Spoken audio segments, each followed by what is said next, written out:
রাজনৈতিক প্রেক্ষাপটে বর্তমানে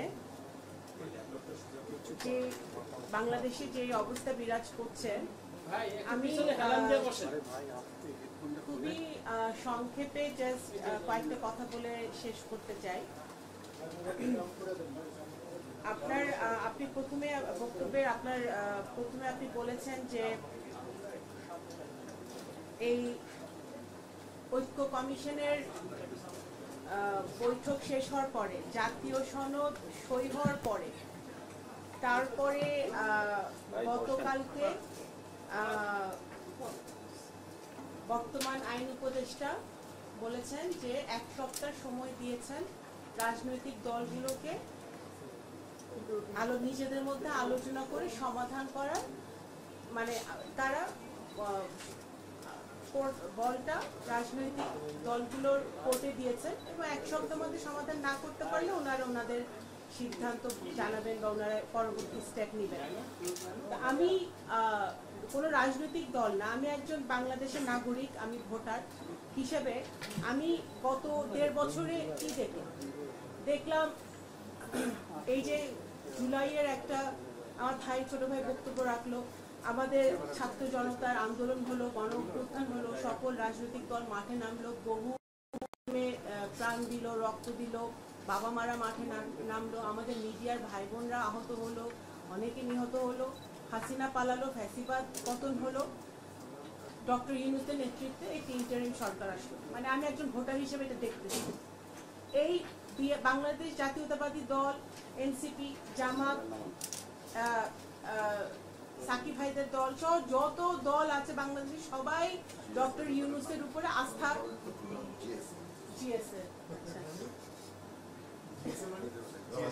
গণসংহতি আন্দোলন, আন্দোলন সহ সকল রাজনৈতিক দল ডক্টর ইউনূসের উপরে আস্থা রাখলেন, ওনার উপদেষ্টা মন্ডলীর উপর আস্থা রাখলেন যে তারা বাংলাদেশের যে ক্রাইসিস মোমেন্টে ডক্টর ইউনূস দায়িত্ব নিয়েছেন সেই দায়িত্বটা উনি পালন করবেন, করে একটি গণতান্ত্রিক রাস্তায় পথে বাংলাদেশ হাঁটবে।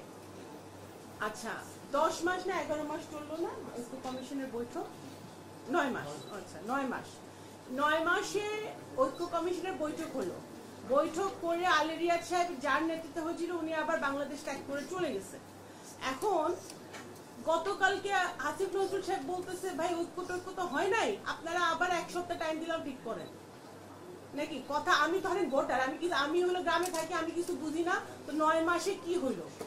এই যে জিএসএ, বিএনপি, এনসিপি, জামাত সহ সকল রাজনৈতিক দলকে চা বিস্কুট যে খাইলো সকাল থেকে বিকাল পর্যন্ত আলী রিয়াদ সাহেবদের সাথে, এটার আলটিমেট গোলটা কি, আলটিমেট রেজাল্টটা কি?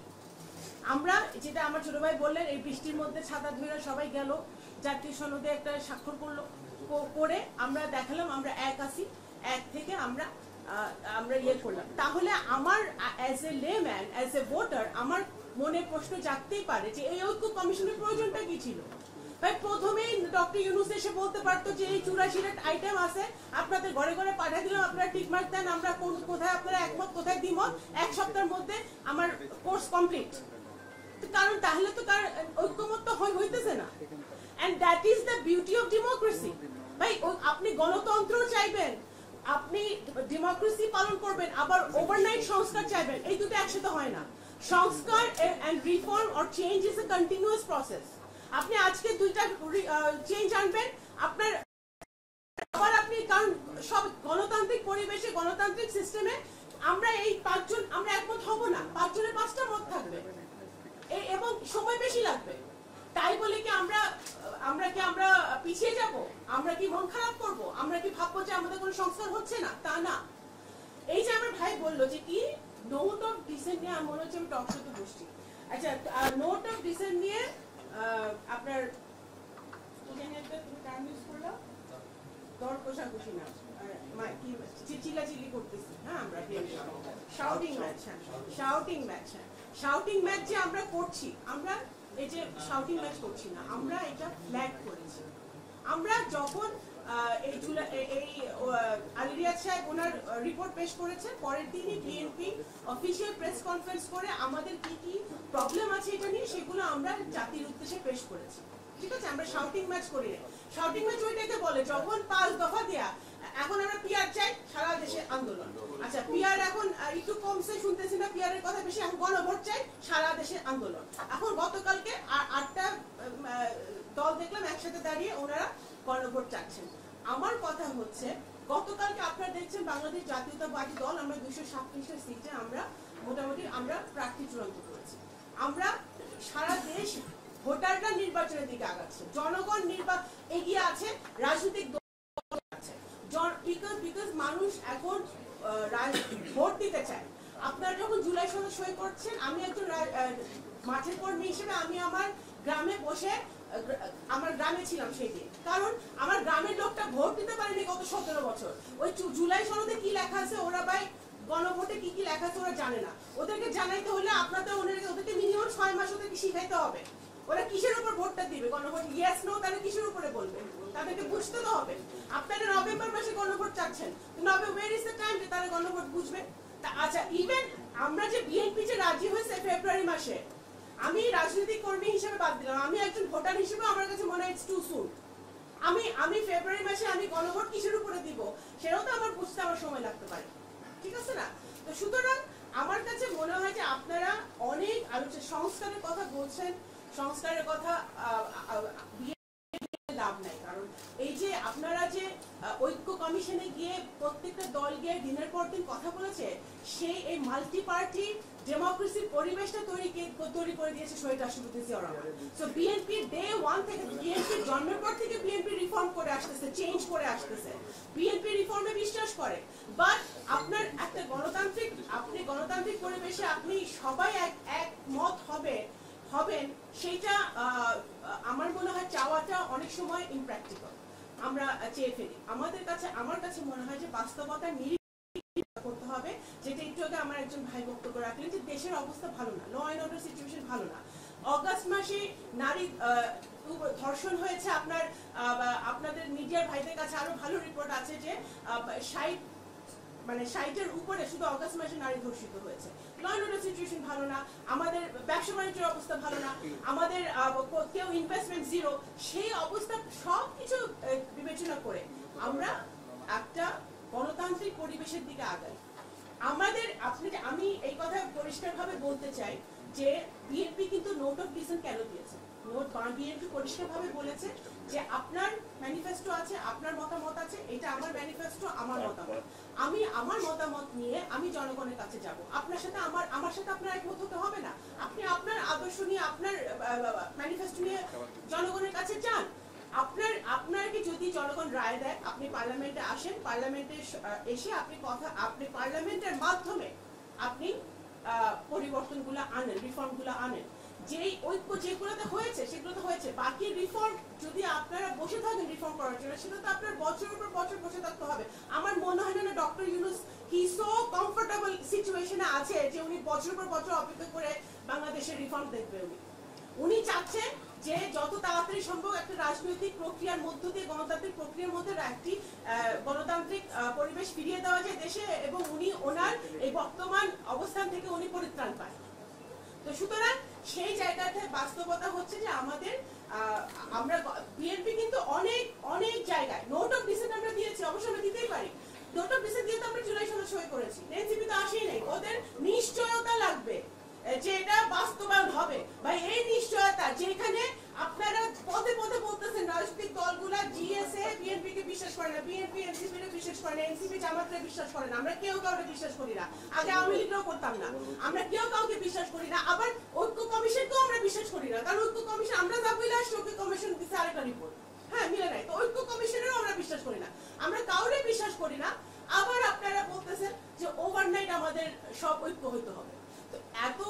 সুতরাং যেখানে ট্রাস্ট ডেফিসিট আছে, যেখানে আমাদের বিশ্বাসের ঘাটতি আছে, সেখানে আগে আমাদের ওই বিশ্বাসের ঘাটতিতে কাজ করতে হবে, যাতে বিশ্বাসটা আমাদের কিভাবে ফিরানো যায় রাজনৈতিক দলগুলোর মধ্যে, এবং গণতান্ত্রিক পথে হাঁটতে হবে।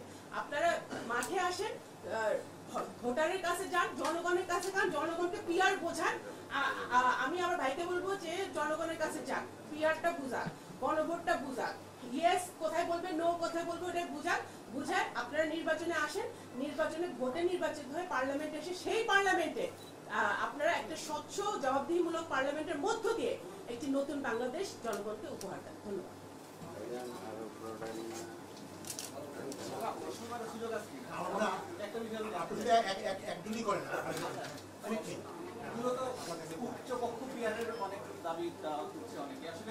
বিএনপি কোন যুক্তিতে উচ্চকক্ষ পিয়ার চায় না? বিএনপি পিয়ার চায় না, উচ্চকক্ষে পিয়ার, বিএনপি পিয়ার নিম্নকক্ষ চায় না, উচ্চকক্ষ চায় না। যুক্তিটা হলো উচ্চকক্ষ চায়, কিন্তু পিয়ার কেন চায় না একটু বুঝিয়ে দেন। গণভোট আমরা তো চাইছি একই দিন। বিএনপি উচ্চকক্ষ চায় কিন্তু পিয়ার চায় না, কেন পিয়ার চায় না একটু না, আমার কাছে মনে হয় যে দেখেন উচ্চকক্ষে আমরা পিয়ার চাই না এই কারণে, পিয়ারে কারা আসবে, পিয়ারে আসবে কারা?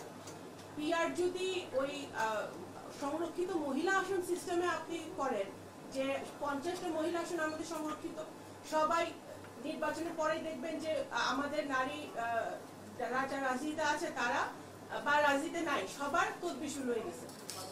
আমি আমার ব্যক্তিগত রাজনৈতিক কর্মী হিসেবে আমার এখানে মতামত হচ্ছে যে আপনার ওই সিস্টেমটা চেঞ্জ করতে হবে। পিআর উচ্চকক্ষের কি সিস্টেমে হবে সেটা ইম্পর্টেন্ট আমার কাছে মোর, বিকজ আমাদের সিভিল সোসাইটি, আমাদের পলিটিশিয়ানস তো অবশ্যই, আমাদের সিভিল সোসাইটির মধ্যে কেউই, সবাই পোলারাইজড, কেউ কোনো না কোনো পন্থী, কেউ জামাত পন্থী, কেউ আওয়ামী লীগ পন্থী, কেউ বিএনপি পন্থী, কেউ এনসিপি পন্থী, কেউ জিএসএ পন্থী।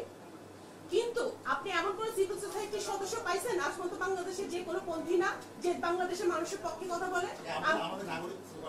নাগরিক কোয়ালিশন কোন পন্থী আগে এটাকে বাইট করে? আপনার এখন সেটা হচ্ছে, আমি মনে করি যে পিআরএ যখন আপনি পিআরএ এনেও কোনো লাভ হবে না। আপনি পিআরএ আনলেন তো কি হবে? আপনার তো যে যারা সদস্য থাকবে তারা কিন্তু তাদের লাইনে কথা বলবে। তারা আপনি ওখান থেকে বের হয়ে তাদের পন্থী থেকে বের হয়ে তারা পার্লামেন্টের স্বার্থে আইন পলিসি আপনার ইমপ্লিমেন্টেশনের স্বার্থে জনগণের স্বার্থে তারা কি একটা নিরপেক্ষ জায়গা থেকে ভূমিকা রাখতে পারবে যে কোনো ল পাস করার সময়? হ্যাঁ, সেই প্রপোজালটাও একটা বাছাই প্রক্রিয়া একটা, আমি এই জন্য নারী সংরক্ষিত নারী আসনের উদাহরণটা টানলাম এই কারণে, কারণ এটা আমরা দেখে আসছি। I don't like that system. আপনার ওই একটা ট্রান্সপারেন্সি, একটা অ্যাকাউন্টেবিলিটি আনতে হবে। আপনি উচ্চকক্ষে কিভাবে দলগুলো তাদের সদস্যদেরকে আনছে, সেই জায়গাটা থেকে সেই কারণে আমরা পিআর সিস্টেমের বর্তমানে আপাতত বিরুদ্ধে। ভবিষ্যতে যে কখনো পিআর সিস্টেম বাংলাদেশে হতে পারবে না তা তো না, হতে পারে আলোচনার মাধ্যমে আপনি একটা পাইলট প্রজেক্ট করেন, কোথাও করেন কোনো একটা কনস্টিটিউয়েন্সিতে পিআর সিস্টেমে, দেখেন হয় নাকি ইমপ্লিমেন্টেশন করতে পারেন। সেটা অবশ্যই আপনি গবেষণা করেন বিভিন্ন দেশের পিআর সিস্টেম করে আপনি আনেন। তো সুতরাং বর্তমানে আমরা এই কারণে পিআর সিস্টেমের বিরুদ্ধে। ধন্যবাদ।